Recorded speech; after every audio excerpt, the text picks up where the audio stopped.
Nascan mo yung offer of exhibits. Hello, good morning, good evening.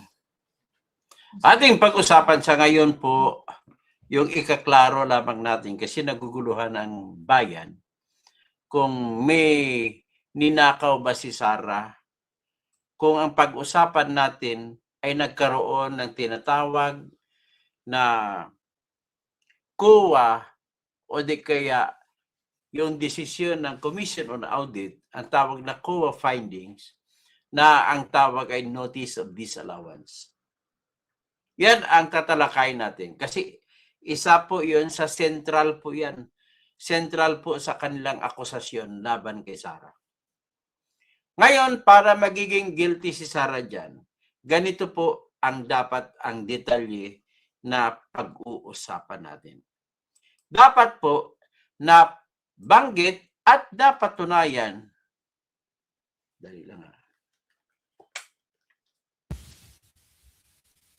Dapat nabanggit at dapat tunayan nila na yung perang kinuha ni Sara bilang confidential fund na una, yung 2022, 125 million.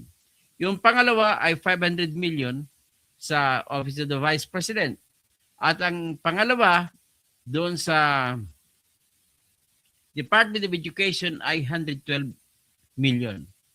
So, ang akusasyon nila kay Sara ay yan po ay binulsa ni Sara Duterte. Yan pong akusasyon nila. Ngayon, ano ang mga binanggit nila? Ano ang mga basehan nila?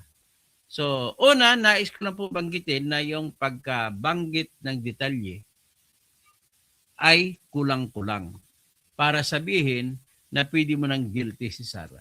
Pero, igsian lang natin. Kailangan po, pinaka-importante sa lahat na detalye na banggitin nila kung paano binulsa ni Sara ang pera. So ngayon, doon po papasok ang tinatawag ng mga abogado na ultimate fact. Kayo po na nakikinig sa akin, kahit hindi po kayo abogado, bigyan ko kayo ng edukasyon para alam nyo kung ano ang ultimate fact na kakailanganin sa kasong pagnanakaw ng pera ng gobyerno. Okay, ganito po yun. Kailangan mabanggit mo ang mga detalye na direktamente pagkasabi. Halimbawa, una, ang mga elemento kailangan ay impeachable officer una, si Sara Duterte. Paano mo lalaman na impeachable officer siya? Kung siya po ay isa sa mga opisyal na binabanggit doon sa Section 2 ng Article 10 ng ating Constitution. At ang mga nababanggit po roon ay mga opisyal na ganito. Una, presidente. Pangalawa, vice-presidente. Pangatlo, lahat ng chairman at mga commissioner ng lahat ng mga independent commissions. Ano yon mga independent commissions natin? Ito po yung Commission on Elections, number 1. Commission on Audit, number 2. At Commission on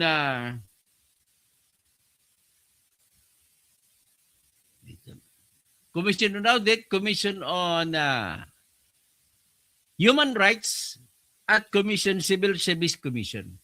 Yan po ang mga impeachable kasama ang ombudsman. At ang iba pang grupo na impeachable officers ay yung Chief Justice at saka Justices ng Supreme Court. So, ngayon, ano ang ultimate fact? Para maintindihan nyo kung anong ultimate fact. Ano ang ultimate facts na kailanganin para mabanggit mo na impeachable officer? Si Sara o kung sino man ang inakusan mo. Ang sukatan po dapat ganito. Yung ating mga direktamente na mga facts. Bagitin. Tika mo na magpaalam mo na ako sa i-restart ko muna yung aking video. Medyo malabo.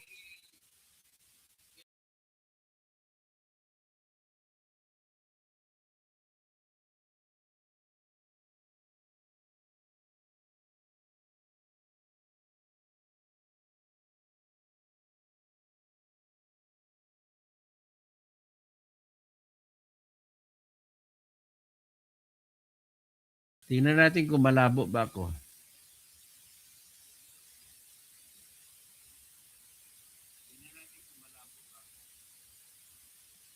Okay na. Okay na. Hindi na malabo.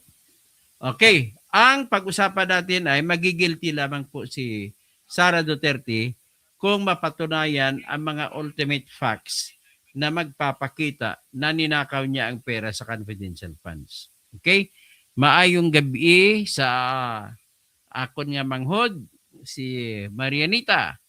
Maayong gabi man sa akon tatay nga amay, si Remo nga gatanaw sa akon subong. Maayong gabi man sa tanan nga mga taga-KNCHS nga gatanaw man sa akon subong.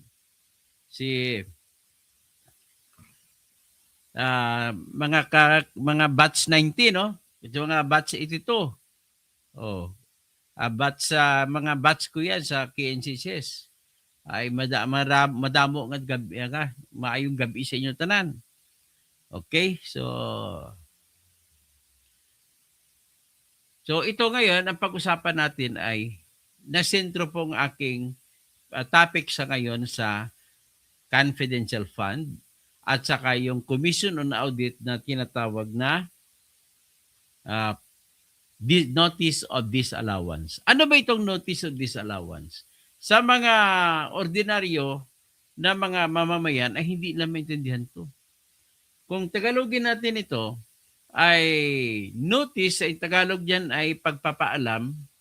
Ang disallowance na yung iyong sinumiti na resibo na pagpapatunay na naggasto sa tama ang perang binigay sa iyo ng pamahalaan ay nagastos ng tama. So, kung disallowance, hindi nagastos ng tama. Ganon ang ibig po sabihin.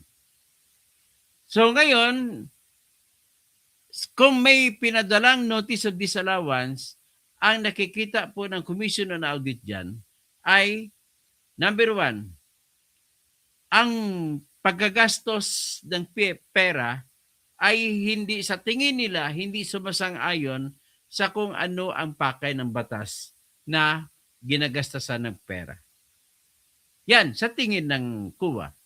So ngayon, maaari rin po ang sa tingin ng COA ay hindi rin tama. So may karapatan ang isang opisyal o empleyado ng bayan o malimit po yun cashier, disbursing officer, kung tama o hindi. Halimbawa, kung cashier ka, ang hawak mong pera ay taga-sweldo ka lang. Para maintindihan ninyo kung anong ibig sabihin ng notice of disallowance. So kung ikaw ay cashier at ang trabaho mo ay taga-sweldo, hindi ka pwede magbigay ng pera kahit kaninong tao kung hindi sweldo. Pang-sweldo ka lang. So ibig sabihin, hindi ka pwede magbigay ng pera kung may lalapit sa iyo ng ibang opisyal, ay magkakasa-advance si sir. Hindi po pwede yan. Bawal yan. Ikaw na cashier ang mananagot yan, hindi yung si sir na kumukuha ng pera. Ang obligasyon mo bilang isang cashier ay pangatawanan mo, hawakan mo, ingat yaman nga ang tawag dyan eh. Hindi lustay yaman. So, ngayon, pag-usapan natin kay Sara Duterte, ang confidential fund. Pag sinabi mo confidential fund, ano ang pwedeng paggagastasan nun? Depende po kung ano ang proyekto. Malimit po na proyekto yan ay yung mga may kinalaman sa intelligence at military operations. O di kaya police operations. Ngayon, talakayin muna natin bakit nagkaroon ng confidential fund si Sara. Ano ang kanyang tinatawag na paliwanag? Ang paliwanag niya ay sapagkat ang hawak niyang opisina ay Department of Education at siya Vice President at marami siyang mga opisina na itatayo sa buong Pilipinas, kailangan niya ng pundo kasi ang mga opisina na yun sa bawat rehiyon, actually, 10 ang kanyang satellite offices sa buong bansa. So, kailanganin niya po na mangalap ng informasyon at magtayo ng mga opisina kada sentro. So, ngayon, bakit siya dapat mangalap? Kasi labanan niya po yung mga nagbibigay Unang-una, yung mga kalaban ng gobyerno na nagnanakaw, kasama yan sa kanyang pagkukunan ng impormasyon. Pero malimit dahil ang hawak niya ay Department of Education, ay gusto niya walang magre-recruit na NPA sa junior high school tsaka sa senior high school. Kaya gagamitin niya yung pera. Actually, karamihan ng pera ginamit ay tutulong din siya sa NTF-ELCAC. Ang trabaho naman ng NTF-ELCAC, kakaibiganin ang mga rebelde at alokin ng kung ano ang kagandahan sa gobyerno kapalit ng kanilang pagsuko. Yan naman ang trabaho ng LTF-ELCAC. Nung time na yon, na siya binigyan ng pundo, siya po ay vice chairman ng NTF-ELCAC. Sa tansya ko o sa tingin ko ay successful o tagumpay naman ang operation ng NTF-ELCAC kasi maraming mga rebelde ang sumuko. At marami pa, nakita ko naman ibang mga rebelde, pati NPA, yung mga rebelde dati, MNLF, MILF, mga BIFF, marami na po sa kanila ang pumasok pagka-pulis, pagka-military. So marami ka makikita doon ng mga dating mujahidin na mga lalaki o babae, member na po sila ng Philippine National Police. O di kaya mga Philippine Army. O di kaya kung ano Philippine Air Force, kung ano ang kanilang patutunguhan sa base sa kanilang kasanayan. Okay. So yan po ang pakay. So ngayon, meron pong ang batas po sa paghahanap ng impormasyon ay ito po yung batas na kung saan ang hinahanapan mo ng impormasyon ay usually ang kalaban ng bayan. Example na lang, huwag na tayo muna lumayo para maintindihan natin mas lalo. Yung Israel ay nabubuhay sapagkat maganda ang kanilang pagkukuha ng impormasyon mula sa Hamas, mula sa Hezbollah, at sa kung sino pang kaaway nila. So para makontrol nila ang kalaban nila, kailangan tama ang impormasyon na nakukuha nila at base sa impormasyon, doon sila gagalaw. Ngayon, para mas maintindihan niyo pa kung anong ibig sabihin ng confidential information, nais kong ibahagi sa inyo ang naging client ko na naipanalo ko na battalion commander ng Philippine Army. Hindi ko nabanggit ang pangalan niya. Ang operation niya po ay nandun sa Basilan. 4 po ang kumpanya na hawak niya, Alpha, Bravo, Charlie, Delta. Ngayon, sa 4 na kumpanya niya ay nag-operate po sila. Ngayon, may nakuha po siya na informasyon galing sa kanilang intelligence agents. May lumapit sa kanila na intelligence agents na nakamotor.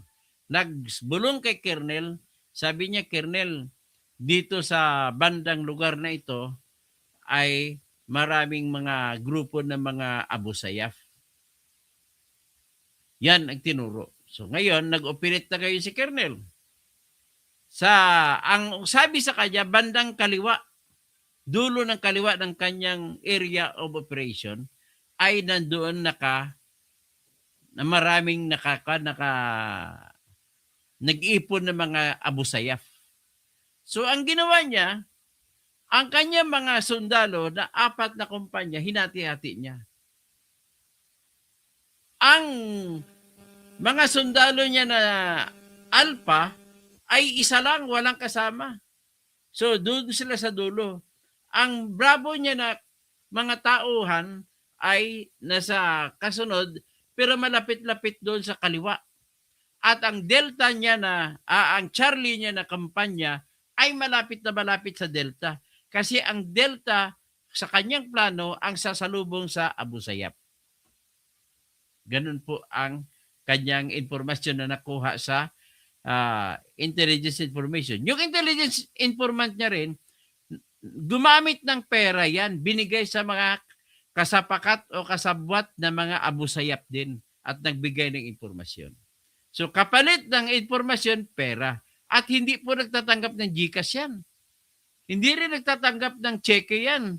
Kagaya kay Ramil Madriaga na may cheque na 84.2 million na wala namang saka may cheque pa na 4.8 million, pareho ang dalawang cheque, pareho ang check number. Saka makakita kay Ramil Madriaga lang kasinungalingan. Explain ko lang kung ano ang intelligence gathering. So ito na ngayon, yung client ko na Colonel, sumama siya sa Alpha. Hindi, dito sa gitna. Sa Delta sa sumama kasi nandoon yung mga abusep. Kumbaga siya nag-lead. Ang kanyang kumpanya na Alpha, iniwanan niya sa kabila. Parang compliance. Tumawid sila sa bundok. Nako, pagtawid sa kalagitnaan ng bundok, yung Delta, 7 agad ang patay. Nagkabali po yung intelligence information na binigay. Yan, ganun po kahalaga ang intelligence information. Walang magbibigay ng informasyon kung wala kang perang ibibigay. Ngayon kung magkano, wala pong standard na presyo yan. Kung minsan bibilhin mo, bibigyan mo maraming pera para makuha ng informasyon. Depende naman po sa laki ng pangangailanganin sa operation. Ikalawang ehemplo na aking ibibigay sa inyo. Mayroon ba kayong ideya kung paano natunton nila ni Noynoy Aquino si Marwan, yung number 1 na bomber sa Asia noong araw, noong mga panahon ni Noynoy ang presidente? Binigyan po nila ng 60 million pesos ang katabi ni Marwan. Kapalit lang 60 million ay yung cellphone number lang. Wala nang iba, wala na maraming tanungan. Cellphone number lang. Tapos yung tao na yun nakatabi lagi ni Marwan, ang instruction lang, kapalit na pera na 60 million ay tatawagan lang siya, iswitch lang para masagot, at kung masagot, lalabas ang signal, makikita na ngayon sa GPS. At kung makita sa GPS, yung signal, yung geographical position ay binuga na doon, binigay na sa grupo ni General Napiñas. Kaya nauna pumasok ang unang kumpanya ng Special Action Force. Nakapasok una. Pagkapasok nila, nakuha na kagad nila si Marwan mga alas 4 pa lang ng umaga. Alas 3, alas 4. So ngayon, kailanganin nila yung backup, kaya sumunod ang mga 3-4 na kumpanya ng SAF. Nagsumunod sila, medyo umaga na. Gusto nila i-rescue yung naunang SAF na grupo. Ang problema, 44 na SAF, parang binaril lang sila ng walang kalaban-laban. So 44 sila ang patay. Ganon po ang nangyari. So, pinakita ko na sa inyo kung gaano katindi ang pangangailangan ng impormasyon. Sa yung trabaho naman ng mga CIA, mga babae, 2 babae na CIA, Central Intelligence Agents ng US, ay nagbigay sila, ang trabaho nila o mission nila ay hahanapin kung nasaan si Bin Laden. Nagbigay sila ng isang bagong Ferrari sa isang tao katpalit ng telephone number kung saan matatagpuan, saan nila hahanapin si Bin Laden. Naku, nagbigay sila. Kaya nga, after 10 years na operation, natunton nila si Bin Laden kung saan nakatira. Yun pala, nakatambay doon sa PMA, sa compound ng PMA. Ano yung PMA? Pakistan Military Academy. Kaya nag-operate ngayon yung Navy SEALs, Team 6, bumitbit ng 2 Sikorsky na helicopter. Pinasok, ang isang Sikorsky ay natumama pang ariring, ang tawag, ano bang ariring? Blade. Natumama sa building. Kaya iniwan nila, bumalik sila, napatay nila si Bin Laden. Ganun po yun, katindi ang ipangangailangan ng intelligence fund. Kumbaga, survival ng bayan ang pangangailangan. So dahil doon, nagbunye ang Amerika nung namatay na si Bin Laden. So with that, balik tayo kay Sarah. doon po ni Sarah gagamitin ang pera. So, meaning to say, it doesn't matter whether she spent all the money, 125 million pesos, only in 11 days. Kasi 1 day lang yan, pwede mo na ibigay kapalit ng impormasyon para malaman yung mga NPA na nagre-recruit sa mga junior tsaka senior high school students natin. Ganon yan. Tapos, kung minsan, sabihin, ang mga resibo na ibibigay ni Sarah ay hindi mo pwede buksan. At kung resibo ay binigay mga Merigris Piatos at yung 36 na resibo ay sinulat na ng isang kamay, 4,000 na resibo po binigay ni Sarah sa kuwa. Sa 4,000, namili sila ni Ridon ng 36 na basihan ipa-examine. Sabi sa pamimili pa lang, hindi random na pagpili. Sa pamimili pa lang, meron ng diin. Bakit kayo mamimili? Dapat ang mamimili yung nagreklamo. Congressman na namimili, alin pa-check natin sa NBI. So lumalabas ng 36 lang kinuha nila. Of 4,000 plus na resibo, bakit 36 lang? Ibig sabihin, may na kayo. May bias na kayo. So anyway, nevertheless, lahat na po yun ay puro faking pangalan. Akalain mo ba? Sinabi na nga na fake ang pangalan, alam na nga na confidential fund na pakuha pa ng Philippine Statistics Authority para patunayan ang mga fake pangalan. Ano kayo, mga bubo ba kayo? In other words, hindi ibig sabihin na dahil lamang sa mga peke ang resibo binigay, hindi po ibig sabihin na binulsa ni Sarah. Ang ultimate fact mo, dapat meron kang mga detalyeng iba para maipalabas mo na binulsa ni Sarah. So ngayon, merong ibang mga pagkagastusan na nireport si Sara Duterte na hindi pinayagan o dinisalaw ng Commission on Audit. Ano ba yung mga dinisalaw? Ang dinisalaw po yung mga gumastos kuno sa pagkain, kumuha ng mga safe house, lahat. Ibig sabihin kasi napakakitid ng utak nila na akala nila lahat ng sistema na pagkuha ng impormasyon ay sa tao lang ibibigay. Ngayon, nagrereklamo si Ridon, bakit 16 million safe house? Ridon, UP graduate ka pero napakabubo mo. Lahat, ang dami nyo mga UP graduate nga nakita ko na sa salita, mga bubo nyo. Kasama pa si Jesus Palses na abogado. Kagawad pa siya dyan pala si Quezon City. Ang bobo nyo. Biro mo, pera ng Pilipinas, ng mga Pilipino, pinag-aral sa inyo sa UP, ganun lang produkto nyo. Kakahiya kayo. Hindi kagaya ng mga nag-aral sa Ateneo kasi sariling pera nila yan. Nag-aral sa San Beda, sariling pera nila yan. Nag-aral sa San Sebastian kung saan gumraduate si Sara Duterte, ay sarili nilang pera yan. Tayo, nag-aral ako sa pamantasan ng lungsod ng Maynila. Sa PLM, pamantasan sa likod ng Manila City Hall. Pero, nagtatrabaho ako. Marami akong tinulungan ng Manila, mga mahirap na mga mamamayan ng Manileño. Kasi bumabalik lang ako ng tuition na binayad nila para sa akin. Kayo, mga taga-UP kayo. Pinaka-number 1 na magnanakaw galing sa UP, si Marcos Sr. Okay, balik tayo ngayon doon sa confidential fund. Hindi po ibig sabihin na dahil nakakuha ng safe houses, nagbayad sa mga pakain, hindi mo ba alam ang diskarte ko minsan para makakuha ka ng informasyon? Ako, yung natandaan ko po yung kapatid ng tatay ko na military intelligence group.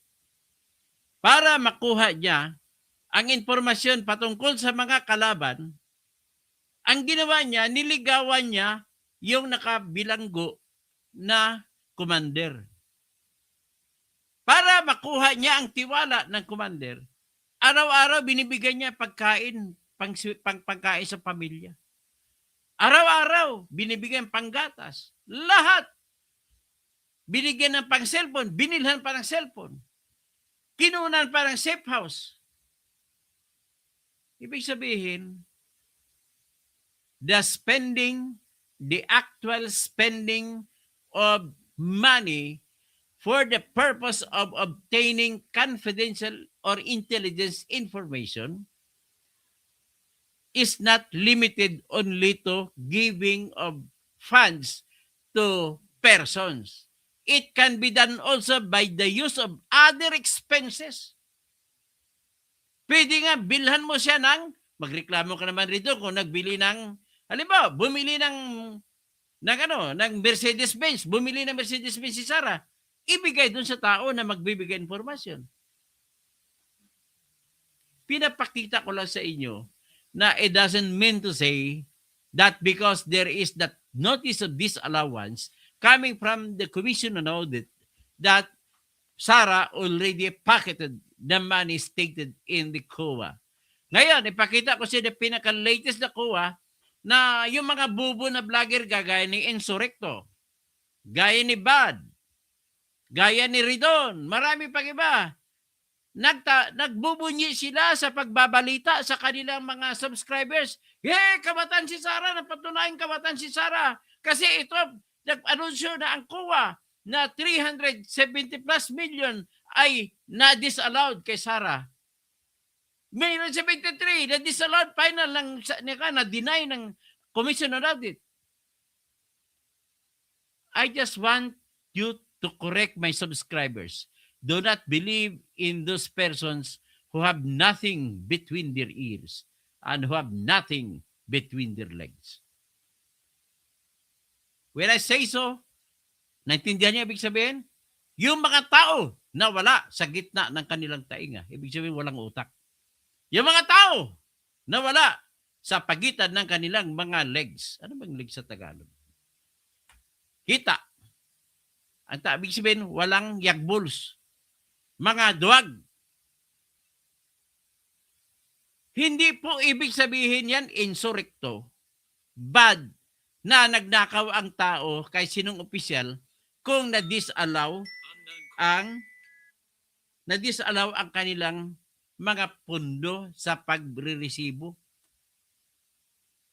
Kasi kagaya nga kwento ko kanina, ang dinisalaw kay Sarah, yung ginastos sa pagbili ng mga pagkain para pakain. Yung pagbigay ng pera para pang safe house. Sinabi ko nga kanina, kung minsan para makuha mong informasyon, gagamitan mo ng ibang paraan, hindi lang pera-pera.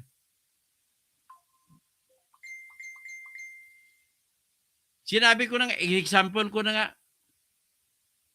yung tito ko, patay na po siya ngayon. Marami po siyang successful intelligence project na nagresulta po sa successful operation, military operation. Dahil po, kinaibigan niya ang kalaban. Sa pasikreto pa, araw-araw na bigay ng pera, binigyan ng maraming pera, binilhan na kung anong gusto ng pamilya.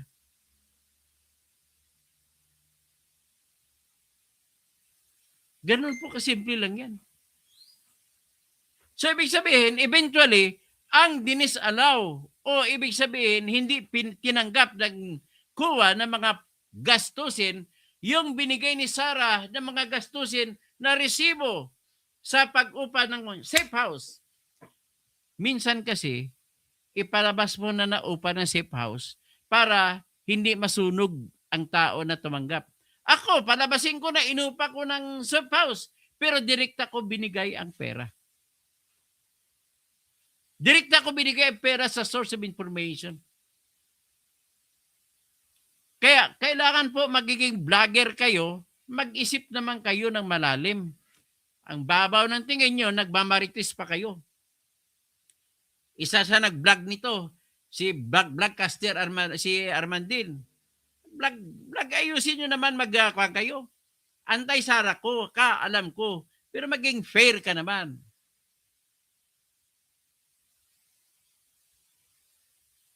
Ito naman si, Nyor kung sino ka man, Walang pangalan, sabi niya, kala ko disbar ka na. Eh ano kung disbar? Na-disbar po ako sa aking pagiging aktivista. Pinaglalaban ko ang mga Muslim na nabiktima, nagiging backwit noong panahon ng gera noong 2017 sa Marawi City. At ang binira ko po, ang mga nagnakaw ng pera. Nagkamali lang ako at hindi ko na isampa kagad sa ombudsman, na i-post ko sa Facebook, kaya po ako na-disbar. Kasalanan ba yung moral? I'm proud of what happened to me. I did that for the country. I can claim it as my Medal of Valor. So ganun po, paliwanag ko lang sa inyo kung anong ibig sabihin ng COA na disallowance. Hindi po ibig sabihin na kung may disallowance ka, ay ninakaw o binulsa mo yung pera. Kabubo naman sa inyo, insurrecto, blood, sino pang iba. Napakabubo ninyo mga BBM vloggers. Bubo lahat. Akalain mo, sabihin nila kapag hindi na may COA disallowance, ay ninakaw na kagad. Tanong! Ilang bilyon? 60 billion ang disallowance ni BBM. Ninakaw ba ni BBM yan? Hindi ko sinasabi na ninakaw niya yan. Pero nag-disallow. Dahil bawal kunin ang 60 billion ng PhilHealth. O ngayon, tirahin mo na insurrecto si BBM. Dahil na-disallow ang mga PhilHealth na pera. Ang problema kasi kayong mga tao, mga vlogger, na hindi gumagamit ng tamang batas, tamang informasyon, tamang lohika, kayo po ang nagpapasira sa bayan natin. Marami pa namang naniniwala sa inyo. Maraming rumirespeto sa inyo. Huwag niyong abusuhin ang respeto ng mga tao sa inyo. Be fair. O yan ang Commission on Audit na disallowance kuno kay Sarah na 100, ilan ba ito? Tingnan natin kung ilang 4 pages. 4 pages itong total. Tingnan natin sa dulo kung magkano. Walang amount na nakalagay. Dito siguro.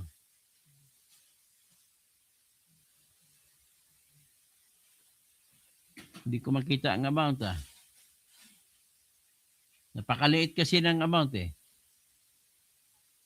Ito, sandali lang.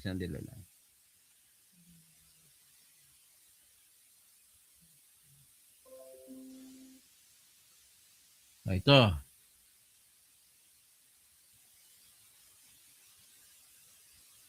So, nilagay pala dito, purchases of supplies and provisions for medical food aid. Alam mo, hindi dapat din yung questionin ito dahil confidential fund ito. Pinapakita lamang kunwari na purchases of supplies yan and provisions kasi confidential fund yan. Kaya mali din dito ang COA at ang alam ko, yung commissioner kasi dyan sa COA ay kontraktor. So titirahin siya ng mga bata ni BBM. So para hindi siya titirahin, pumayag siya na ang finding ng COA laban kay Sarah ay hindi totoo. Kumbaga nagano siya. Kumbaga nagnakaw siya, hindi niya mapaliwanag. Ulitin ko lang po. Ang nakalagay dito. Tingnan natin sa first pages.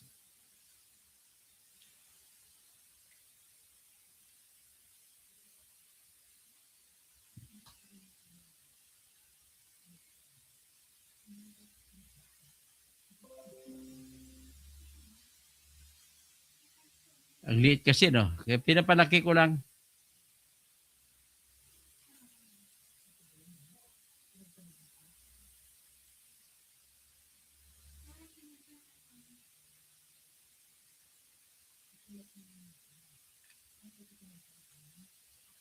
Ito lang.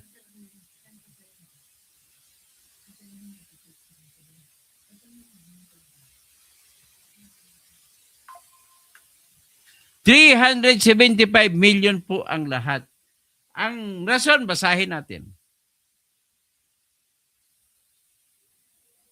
Sinabi, naka-address kay Vice Presidente. Sinabi ng message, we have audited and submitted liquidation reports and its supporting documents for the cash advances of confidential fund of the Office of the Vice President for the period February 6 to September 30 of calendar year 2023, detailed as follows.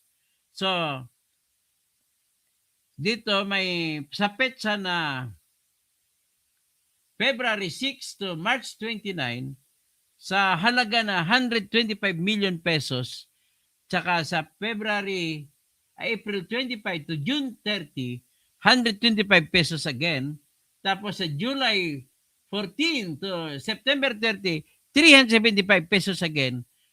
Sabi niya, based on the results of our evaluation with our consideration to subsequent information given under oath during the hearings of the Committee on Good Government and Public Accountability of the House of Representatives, the amount of 375 pesos is hereby disallowed in audit. Sinabi na nga disallowed in audit. Tingnan natin anong rason nila.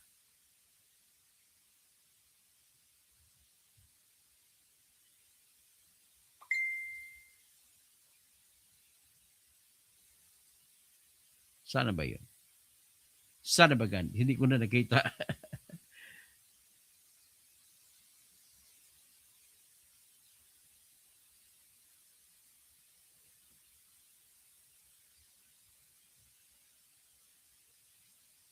Sandali nga. Ito, nakita ko na. So, tingnan natin ang page 2. Basahin natin ang page 2.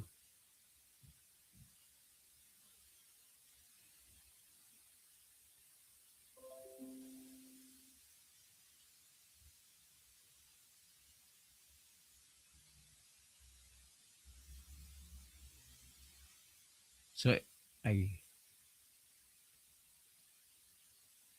the directive given by Honorable Vice President Sara Z. Duterte to Ms. Gina F. Acosta to release, give the cash advances for confidential expenses to Colonel Raymond Dante La Chica, the head of the Vice President Security and Protection Group, is contrary to item number 6.1.1 of COA DBM DILG GCG DND Joint Circular Committee number.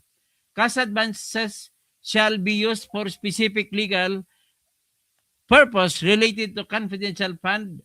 Under no circumstance shall it be used for liquidation for previous cash advances. Okay? So, ibig sabihin, dinisallow ng COA sapagkat lumalabas sa kanilang detalye na binigay kay Colonel Raymond Dante La Chica at si Colonel Raymond Dante La Chica ay lumalabas na sa ibang pundo, ibang pakay ginamit. Hindi po yan, ibig sabihin po, Enzo, hindi po yan, kung ikaw abogado ka ni Sara, hindi po yan ibig sabihin na binulsa ang pera. Kundi, pwede mo sabihin na pinakita lang just for the top secrecy of the operation, ipinalabas lang na napunta kay Colonel Dante La Chica. Ganun lang po kasimple yan. Kaya nga kayo, nakikiusap ako sa inyo, magiging fair naman kayo. Abogado ka pa naman, magiging fair ka kung ano ang ibig sabihin ng bawat isa. So, at least, pinakita ko na sa inyo na kailangan bago po makonvict si Sara sa confidential fund, tingnan natin anong epekto ditong testimonya ni number 1 sinungaling na wala ko nakitang napakasinungaling na tao, kundi itong Madriaga. Bakit ko nasabi sinungaling? Ito, Mampira Lucas. Nagpakita siya na sabi niya, tinawagan daw siya mismo ni Digong Duterte, na presidente pa si Digong Duterte, na kukunin ang cheque sa safe house. Pumunta sa safe house, kinuha niya ang manager's check na land bank, 2.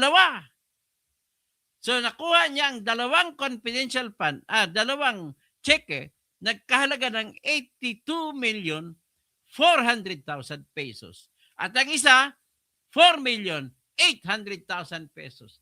At sinumiti niya sa Committee on Justice ni Luistro. Luistro na kawatan din. Walang AX kung walang si speaker. Walang agap kung wala ni speaker. Grabe. The best speaker in the world. Romualdez, Luistro. Ito ngayon, sinumite niya. Tinanong siya ni Abante. Abante na nanalo. Grabe. Natalo sa eleksyon, nanalo congressman. Tinanong siya ni Abante, ano ang katibayan mo na sinasabi mo na may kinuha kang cheque, tinawagan ka ni Digong Duterte at kunin ang cheque doon sa safe house? Ito po, nakalagay sa screen. Nakalagay kagad sa screen. Aba, ang dami-dami po nag-screenshot ng pinakita sa screen sa live stream. Isa po ako sa naka-screenshot doon. Nang buksan mo, dalawang cheque, pareho ang check number. Tarantada. Sino ba sa inyo dito nagkaroon na ng check number? Ang check number nyo ba may pagkaparehong account number? Check number? Isa lang po yun. At wala kang duplicate yan. Bawal mag-duplicate ng check number. Ngayon, check in ng manager ng bangko yun, ng land bank. Isa lang yun. Hindi pwede maging dalawa. So, yan po, number 1, nakatibayan na nagsisinungaling ito si Madriaga. Number 2, na pruweba na nagsisinungaling ka, nagkiklaim pa siya. Yan ang nakikita, pinakita niya na nag-video conference sila ni Sara Duterte at ibang tao. Sabi niya, katunayan nga po ma'am, na kilala ko siya, ay yung litrato ng babae, yung painting ng babae sa likod ni Vice Presidente, regalo ko po 'yan. Aba! Tumayo ngayon. Umangal ngayon si Ma'am Tanyag Gaisano Lee. Siya pala ang nagregalo ng painting kay Sara. Ano ang katibayan na siya? Ipinakita ang kanyang Instagram. 2020 pa lang, Rosalie, na post na doon. Hindi pa presidente, hindi pa vice-presidente si Sara. Mayor pa lang si Sara, niregalo na. Number 2 yan. Pangalawa yan, nakatibayan ng sinungaling ka. Anong sagot ng abogado niya? Honest mistake po. May pangatlong kasinungalingan ka pa. Na sinabi mo na nagbigay ng 25 million si Digong sa'yo para ibili ng motor. Binili mo ng motor si Sara? Bumili ka ng motor, iba pa? Ano yung binili mo? Harley Davidson. At saka yung Ducati. Pero pinangalanan mo lang sa'yo. Tapos palabas-labas kayo ni Ridon. Oy, na-verify na po sa LTO. Ito na po ang ORCR. Katarantado, mga bobo kayo. Sarap nyo sampalin. Siyempre, mayroong resibo. Kasi binanggit mo, ikaw naman ang bumili. Kanina bang pangalan? Pwede rin po ako bumili ng ganon. Ipangalan ko sa kaibigan ko na si Gina. Ganon lang ako kasimple. Ibig ba sabihin, pera ko yan? Sino ba ang tao na magbibigay ng 25 million sa iyo? At kung binigyan kita ng 25 billion, sino bang tao papayag ang biniling motor ipapangalan sa iyo? Kalukuhan talaga. So, ito lang po kinlaro ko lang. Kulang po sa ultimate facts ang pagbanggit patungkol sa issue ng confidential fund. Ang confidential fund po dito pinag-usapan 3. Confidential fund na 125 million. Confidential fund na 2023 na 112,500,000 para sa Department of Education at 500 million na confidential fund sa 2023 para sa Office of the Vice President. So, kung wala kayong binanggit na salita or aligasyon kung paano napunta sa bulsa ni Sarah, wala pong tinatawag na ultimate facts na nagnakaw si Sarah. The only way na magigilty si Sarah, magbanggit muna kayo ng detalye na paano napunta sa bulsa ni Sara Duterte. Ang nabanggit nyo lang, number 1, na na-elect na halal na Vice Pangulo si Sara Duterte. Pagkatapos niya nahalal, nanumpa siya bilang Vice Presidente. Pagtapos niya nanumpa, pumasok siya sa opisina niya. So pagpasok niya sa opisina niya, pwede na siya, meron na tayong ultimate fact na siya ay impeachable officer. Ano pa kasunod na ultimate na facts ang gagamitin? Kailangan may detalye yan. Direct facts, hindi pwede yung evidentiary facts na patunayan mo pa.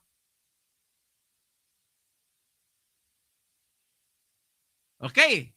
Ganito. Next is ang elemento na kailangan patunayan mo na siya ay accountable officer. Paano maging accountable officer ang isang tao na opisyal ng bayan? Magiging accountable officer siya kung magkaroon ka ng pagbabanggit ng ganitong detalye. Example lang ito, pero malalaman nyo ano pang ibang klase. Kung si Vice President Sara Duterte ang pag-usapan, pagkatapos na nabanggit ang detalye na kay Vice President, nananumpa, ito naman kasunod. Kailangan ipatunayan muna natin na may hawak siya na pera galing sa gobyerno. Number 1 fact, dumating ang pera na 125 billion galing sa Office of the President. O di kayo yung 500 million na ilabas na ang pera galing sa Bureau of Treasury. Dahil sa SARO, binigay na sa Office of the Vice President, 500 million. At dahil din sa SARO, inilabas ang pera na 112,500,000 pesos. At kasunod, inutusan niya mga tauhan niya na i-withdrawin sa bangko ang mga pera.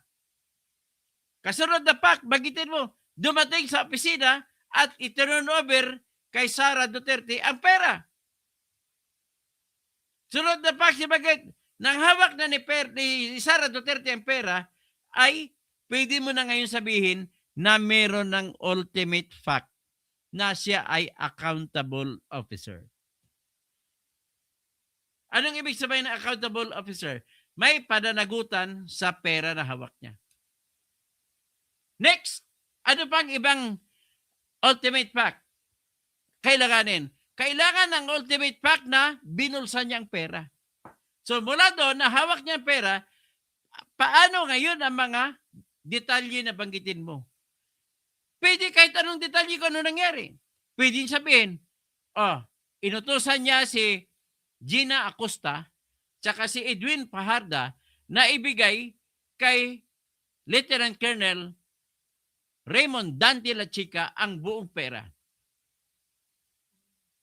Yan ang unang fact. Next fact is, pagkatapos siya binigay kay Dante La Chica, ay nag-usap sila at inutusan niya pumunta sa bahay nila at dilagay sa bahay nila ang pera. Yan, pangalawang fact. Pangatlong fact, naiwan ang pera doon, umuwi si Dante La Chica, iniwan lang ang pera sa bahay niya. Pangatlong fact. Pang-apat, hindi na binalik ni Sara ang pera. Panglima, binulsan niya.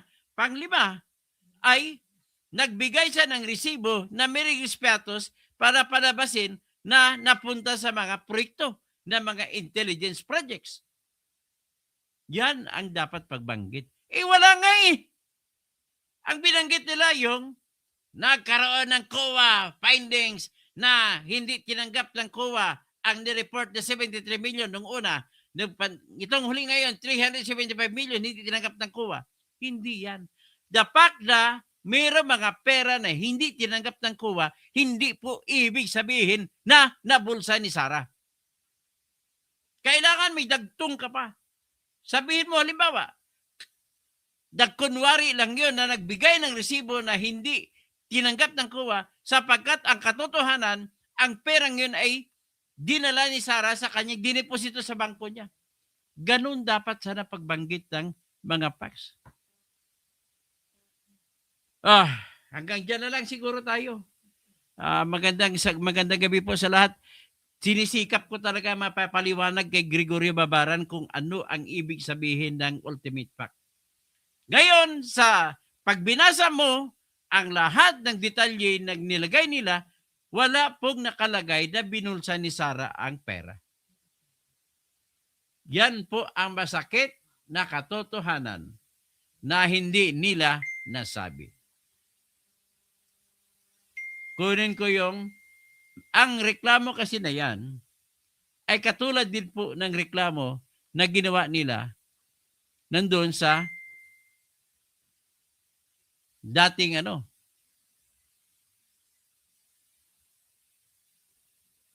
yung dating reklamo na sinumiti nila noong 2025.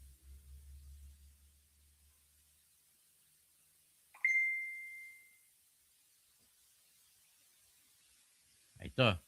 Ipakita ko sa inyo, kinopya lang kasi itong reklamo. Noong 2025, February 5, kinopya nilang reklamo doon at sinubmit ulit para sa impeachment ngayon. Ito po siya. Basahin natin. Matututok lang tayo sa tinatawag po na confidential fund. Hindi ito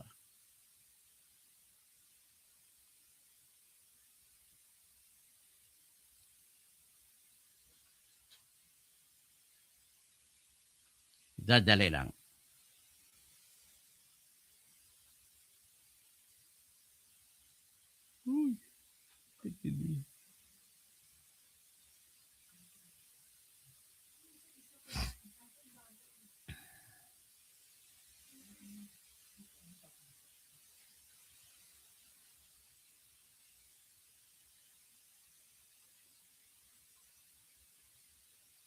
Ito ang binanggit nila. Ipakita ko sa inyo. Ito pang impeachment complaint na sinampa na laban kay Sara. Para maintindihan nyo lang kung paano paggawa lang ng reklamo. So, ito, nabasa na nyo ba? Yan. Number 1, respondent is guilty of culpable violation. Tapos, guilty of bribery and culpable violation. Tapos, guilty of betrayal of public trust. Ito na ngayon ang specifications. Article 1, itong tungkol sa the respondent failed to properly account for the 125. Diyos ko. Yung hindi mo lang na properly na paliwanag kung paano ang 125 million na gasta ay hindi po ibig sabihin na binulsa niya.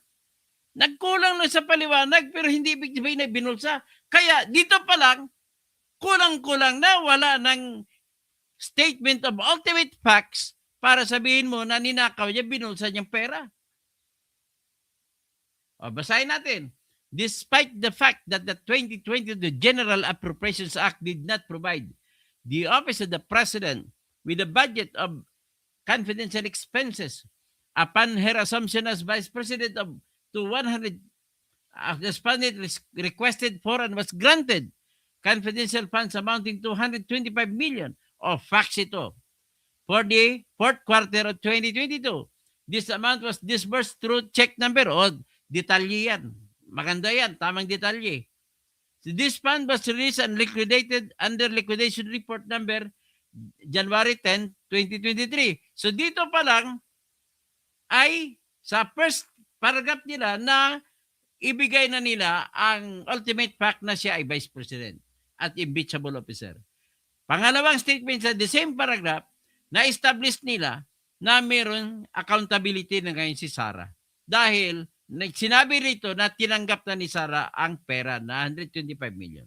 Next, the fund release was liquidated under liquidation report number 2022-12-152 dated January 10, 2023.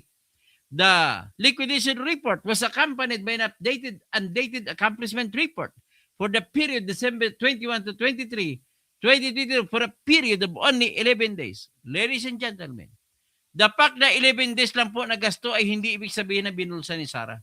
Kaya kulang-kulang po ang statement of fact nila. Wala pong binanggit dyan na binulsa ni Sarah. Ang tanging malapit-lapit, although kaduda-duda, na 11 days na ubos. Pero sinasabi ko sa inyo, kanina, pag bumili ako ng impormasyon, kahit isa kung kailangan ko, kahit malaki ang bibigay ko, kapalit ng mahalagang impormasyon, ay nagagasta yan dyan. So, wala pong binanggit sila dito. Basahin mo natin lahat. Copies of the AR, ibig sabihin ng AR, Accomplishment Report, were submitted on January 10, 2023 to the Office of the President, Senate President, and the Speaker of the House of Representatives.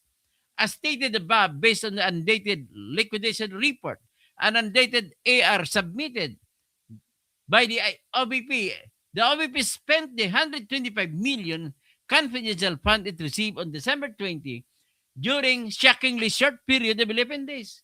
Ulitin ko, hindi ibig sabihin na maigsing araw lang ginasta ay pagnanakaw na kagad.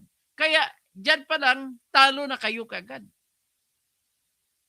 Next, when called upon by certain members of Committee on Appropriations of the House of Representatives during the budget hearings in 2023 to explain how public funds of such magnitude could be spent in such an anomalously short period of time during the deliberations of the OVP's budget for 2024, respondent resorted to personal attacks against hindi naman pagnanakaw ang personal attack, pang-aaway yun.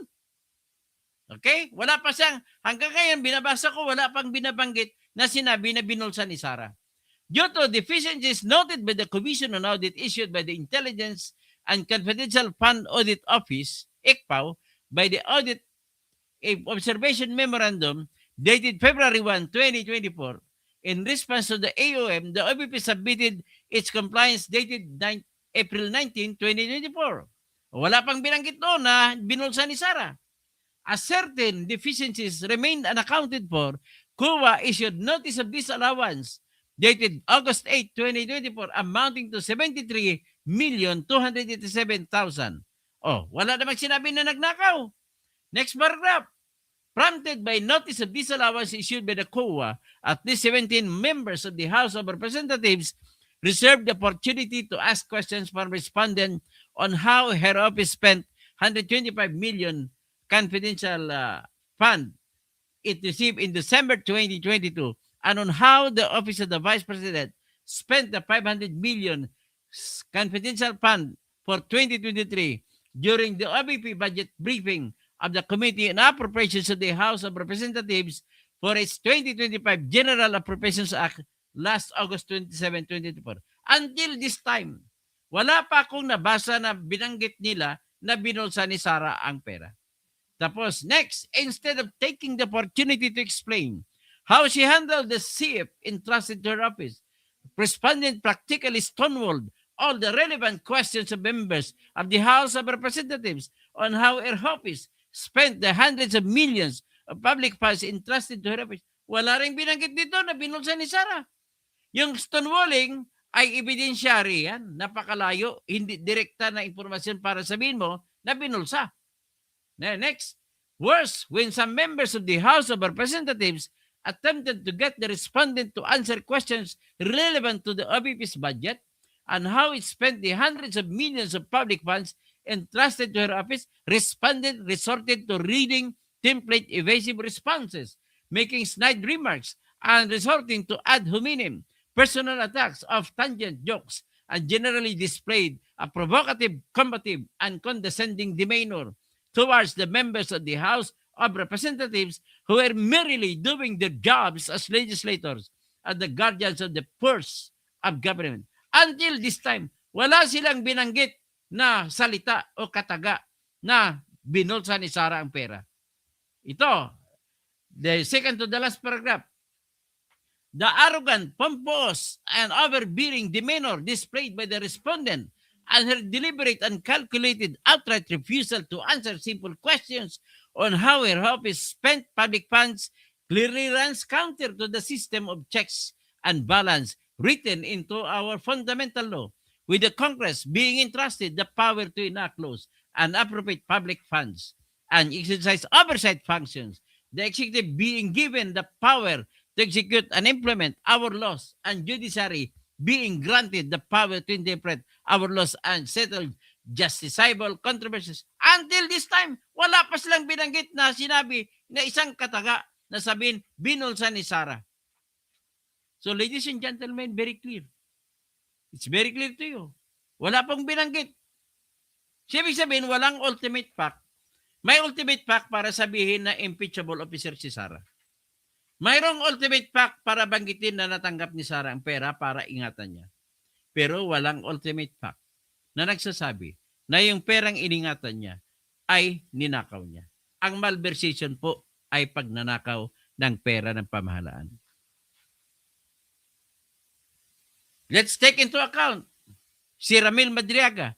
Lahat ng kwento ni Ramil Madriaga, wala po siyang binanggit na ang diniliberan niyang tao ay para ibubulsa ni Sarah. Bagko, sinabi niya, diniliber sa ibang tao, hindi kay Sarah. So, wala siyang binanggit na binulsa ni Sarah. Ibig sabihin, wala ring ultimate fact na para sabihin na binulsa ni Sarah ang pera. So, have you already understood? That is my explanation, and I hope so, naintindihan ninyo ngayon kung anong ibig sabihin ng impeachment by reason of malversation. So kung walang malversation, wala ring betrayal of public trust, wala ring high crimes, wala ring culpable violation of the Constitution, wala ring bribery doon. Okay? Sa susunod, tackle natin ang ibang mga akusasyon. Dito lang tayo titigil. Maraming salamat po sa inyo. Leo Amboy, nagdako lang sa hearing, why hinungdan, pailagyod sila kabatan. Helen Baguio, good evening po. Naimpagrabim sa mga kabsat ko. Maya Pabingi sa mga kabalin. Maray na Banggi sa mga Bicolado, maliban lang kay Insurrecto. Tsaka Thierry Ridon. Si Saldico, Maray na Banggi, Saldico. Galaxy, hindi po nila natatanggap na clear sa kuwa si BP. Okay? Gregory Babaran, Mang Toto, ang katiwalaan na hindi nasusukat sa pagbubulsa ng... Wala po naman sinabi dito ng pagbubulsa, Greg. Be fair to facts. Nabasa na natin ang reklamo na ginawa nila laban kay Sarah. Wala silang binanggit na binulsa ni Sarah. Okay? Hindi mo pwede sabihin na dahil maiksi 11 days na gastos sa ininakaw, hindi po pwede yan. That is not ultimate fact. That is evidentiary. You have to prove enormously with great extent of evidence to prove that the expense in short days of 11 ay katumbas na ng pagnanakaw. Hindi po, ang layo. Nick TV Vlog, kahit anong gawin nyo, sir, na paliwanag sa mga loyalista, Pinklawan, Dilawan, hayaan mo sila. At least narinig na rin nila. Gregory Babaran, ilulit lang ang discarding 73 million. So, ano bang ibig sabihin, Gregorio? To tell you the truth, Gregorio, hindi po ibig sabihin kung na-disallow ang 73 million ay binulsa ni Sarah. That's very clear. And there is nothing in this world that you can use to prove that being disallowed with 73 million pesos means that Sarah pocketed that 73 million pesos. I stand without fear or favor. Galaxy, takot silang maging president si BP. Kita nyo, klaro-klaro. Confident ako ma-acquit si Sarah dito. Kasi wala kayong statement of fact na binulsa ni Sarah. Michael Aventura, nagkakandara pa na sila sa pag-impeach si BP kasi sure win na. Cassandra Sanchez, gagawing lahat ang maging pangulo na si Inday Sara. Gregory Babaran, 180 days lang tuto, final decision.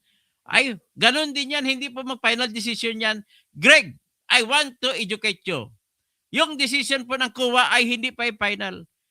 Pwede pa magsampa ng kasong tinatawag na Petition for Review on Certiorari sa Supreme Court si Sara Duterte. Within 30 days. Ganun lang po, kasimple lang yan. At alam mo naman, pag sa Supreme Court, tagal yan. Limang taon lang kukulangin. Matapos na maging presidente si Sara, hindi pa matatapos yan. So, Benny Hakosalim, watching from Dubai, United Arab Emirates. Salamat po, sir. Darlene Narvino, Sara Duterte for president. Yes! Clear na. The road is long. But, although with many a winding turn, but still, we will reach the end of the road and Sara will be president. Kaya diba? So, may bagong team song naman ako ngayon. The road is long with many a winding turn that leads us to know who's where, who does where. Asar na ang mga sa akin, ang mga anti-DDS. Danilia Casera, puro invento yung bintang nila kay BP. Gregory Babara, Mang Tuto, kung ikaw ay magnanakaw, ipakita mo, ay, tinatanong mo yan kung magnakaw si BBM, ha? Pinapakita ba niya? Lahat po nagnakaw, na magnanakaw, ay may para-paraan. Ang hindi lang natin alam, obligasyon mo na nag-akusa na maghanap ng ebidensya. Ganun lang po yan, Greg.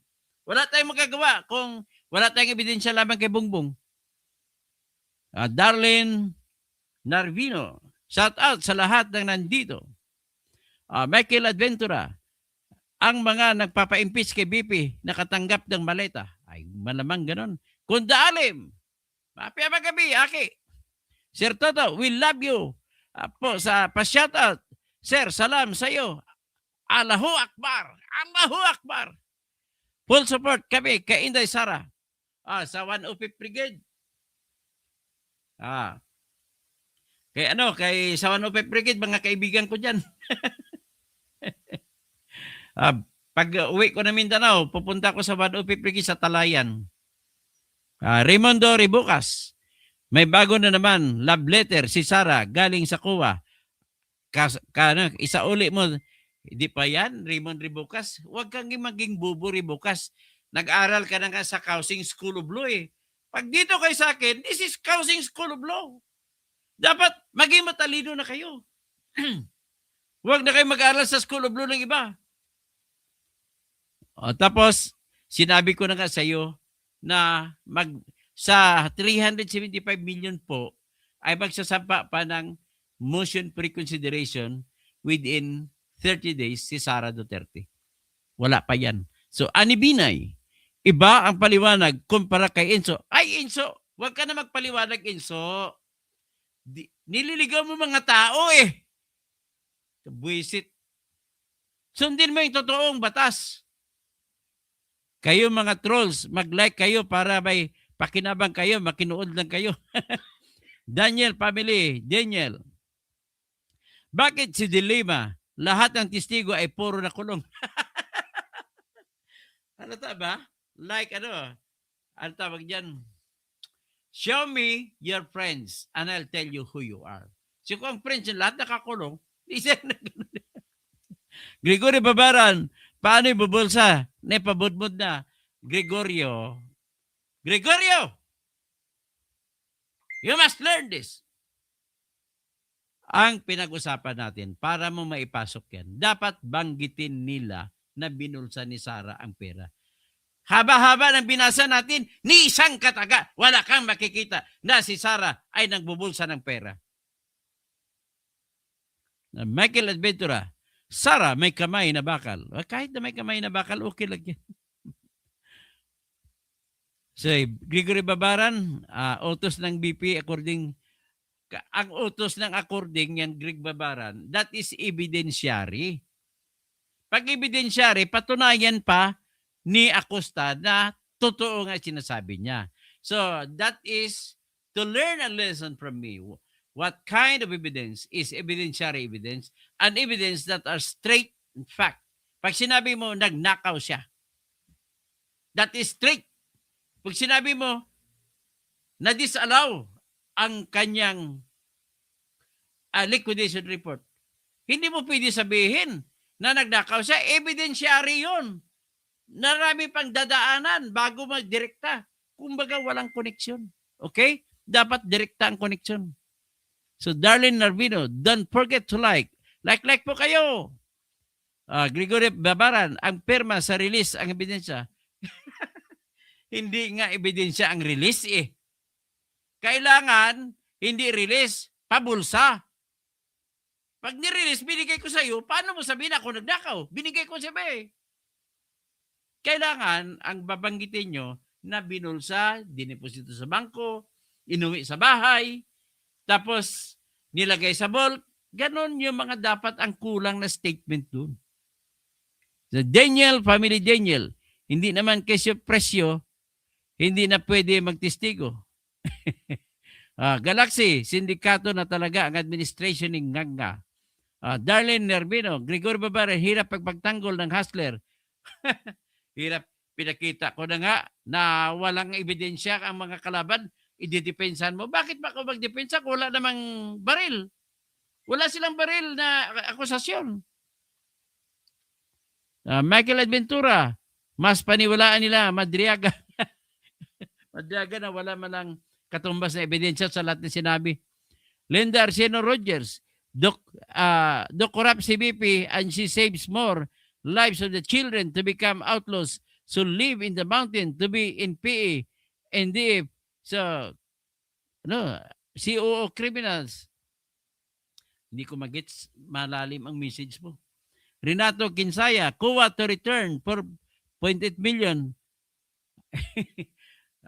Sinasabi ko sa inyo, yung utos na pagpasauli ay hindi po pinubulsa yan. Hindi ibig sabihin binulsa. May option naman si Sarah kung at the end of the day, kung wala talaga, isauli niyang pera. Wala na pagnanakaw. Ganun lang kasimple. NHC, ang mga mangarap ng Pasko sa buwan ng Mayo, KFR, gagawin, kidnap for ransom group. Ramel Flaviano Bermudo, hi, hello, na-receive mga luggage. Yun, mga luggage ni Saldico. Gregory Babaran, Mang Toto, bayad utang na loob na, nagtatanong lang. Wala po. Wala pong bayad sa akin. Tapat po ako sa katotohanan. Tapat po sa aking sinumpaang tungkulin na dapat ipaglaban ko ang tama, paglaban ang totoo, at ipaglaban ang batas. Kahit ano pang sabihin ni Bad, tsaka ni Inso, tsaka si Christian Isgira, kahit ano sabihin na, pati si Richard Didarian, pati si Kristan, Romel Prabiano at kanina pa, Daniel, family Daniel. Romel Prabiano, Hernandi Mara, Kayhin Talibinyo. Katoto, di ka siguro makapaniwala na parang barya lang sa mga Duterte. Hindi po. Kwento lang yan. Parang barya. Huwag kayo magkwento ng mga 25 billion, parang barya, binigay kay Ramil Madriaga. Gago to si Ramil Madriaga. Bakit sa'yo pamigay? Dapat sa akin na lang. Galaxy Fishing Expedition, ginagawa ng mga malitagang. Tama po kayo. Linda Arceno Rogers, incredible criminals. Tama. Ang tamang term po, hindi incredible, incredible. Tamang term. Bugs Adam, dinidiin nila pero puro na lang aligasyon.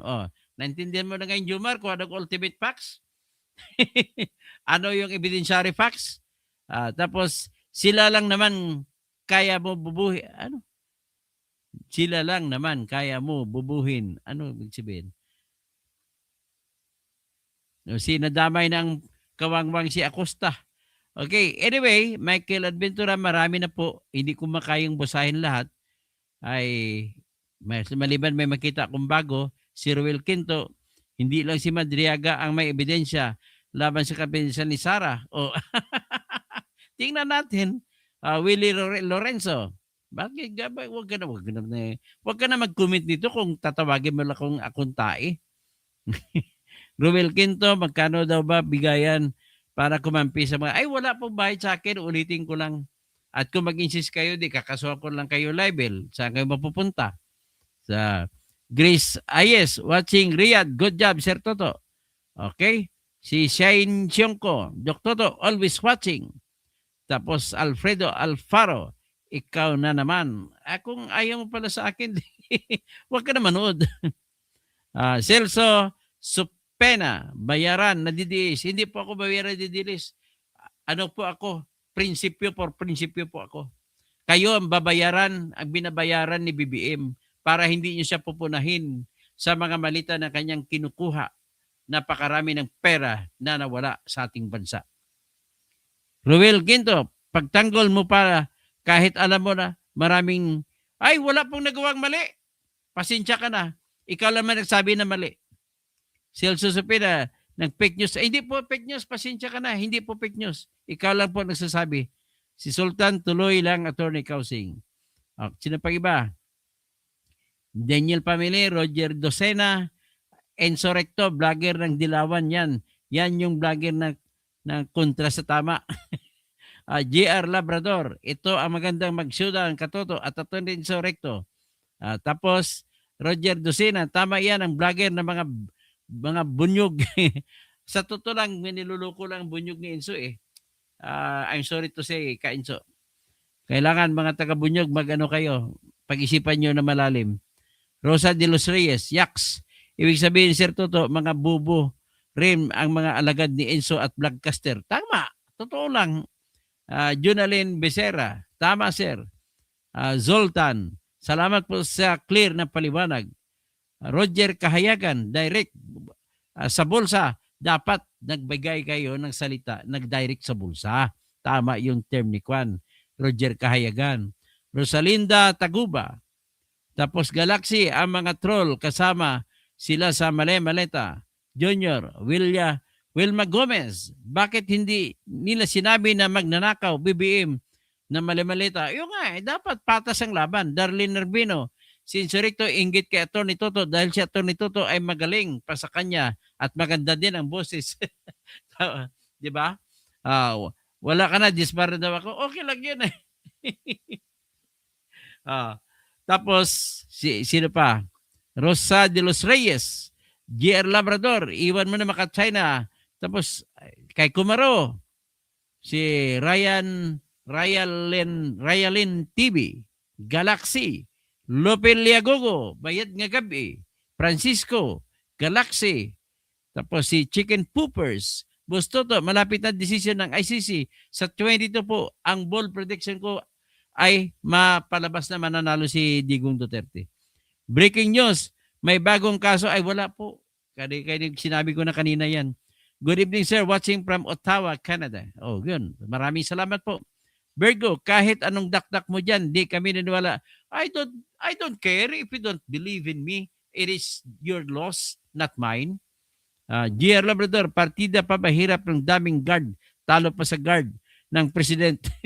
Summer, sir, sa Davao na lang po kayo kung gusto mong mamuno sa inyo ng Duterte. Ay, hindi po. May lugar po ako sa barn po ako magtatagal. Sa Bangsamoro. Bangsamoro, Muslim Mindanao. Asuke. Kanpiyan, DMPD, yung mga tunay na pangalan. Tama. David Flair, Katoto, parang nahawa ka na kay Bukita. Ay, hindi po. Sariling tayo ko ito. Wala akong pakialam kay Harry Roque. Labrador, wala daw ninakaw, sandamakmak ang gwardya. Wala nga naman ninakaw eh. Ang hinahabol lang dyan, ka mga bubo sa inyo, ang hinahabol lang dyan, banggitin naman nila na binulsa ni Sara ang pera. Walang binanggit na ganun eh. Rolando Sapero, totoo ibig mo sabihin, bubo ang mga justice. Yes, mga bubo sila, Luistro, si Raymond, si Ridon, mga bubo lahat yan. Raymond Ribocas, COA report 73 million, wala yan. David Flair, okay, Darlene Narvino, Attorney, Toto, mabuhay ka. Raymond Ribocas, Esperanza Dagis Gok, tama. Dati nang buhay pa si Kapersi, Lapid, Bayan, ang pinagtatanggol niya ngayon. Bakit? Wala namang kinalaman ang pagkapatay ni Kapersi Lapid kay Digong. Esperanza? You must be fair. Pinagtanggol ko na si Percy Lapid sa kanyang mga libel case at isa na lang ang hindi nasintensyahan, si Bantag na lang. Kaya dapat si BBM ang sisingilin yan. At habulin niya si Bantag. Bads Borda. Ibang terminology na nakaw, pareho lang ibig. Hindi po pwede ang terminology yan. We are dealing here with matters that are crimes and you must state it clearly without any doubt. Maria Victoria Sanchez, Raymond Ribocas, Ronald Bie, sino pa? Eddie Gonzalez. Dati wala kayong sinisino. Ngayon, didiis na. Didiis na talaga ako ngayon. Bakit? Ay, yung BBM ninyo, magnanakaw eh. Kinakampihan pa ninyo. Ang mga makadilaw dyan, na kumakampi pa kay BBM. Ang mga kakamping, mga makabayan, pwede pang makabayan. Kasi binibira pa sa impeachment si BBM. Raymond Dibucas, Anisito Girgibal Gayakan, wala na si Kausek, wala kayo lang, wala. Raymond Dibucas, Neng, okay, magandang gabi po sa inyong lahat. Si Mark Liwag, si GRJ, tapos si sino pa? Si Swiss Life, si Say, tapos si Makatang Tambay, tapos si Daniel Pamili, Helen, Mimi Authority, Joe, Kuya Kuy. Pilagin bayad, wala pong binayad sa akin. Kahit na disbarred ako, ang utak ko hindi na disbarred. Gregory Babaran, Emmanuel Tisara, Tasara pa, salamat po Sir Doc sa paliwanag. Wala pong malversation. Talagang wala. Insurrecto, inggit sa iyo, Attorney Toto.